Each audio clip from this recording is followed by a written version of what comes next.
একটা টাওয়াল ভাঁজ করে হাঁটুর নিচে রাখতে হবে। এভাবে রেখে পাটাকে টান টান করে দিতে হবে উপরের দিকে।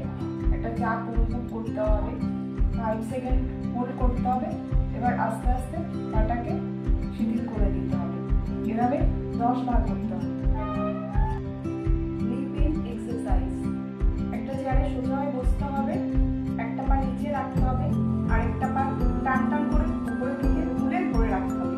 5 সেকেন্ড হোল্ড করতে হবে, আস্তে করে নিচে নামিয়ে দিতে হবে।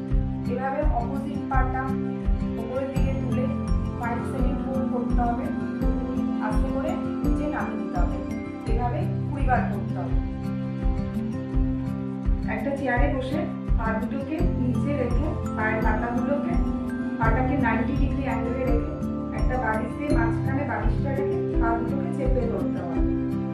5 সেকেন্ড হোল্ড করতে হবে, তারপরে আস্তে আস্তে এটা শিথিল করে দিতে হবে। এভাবে 20 বার করতে হবে।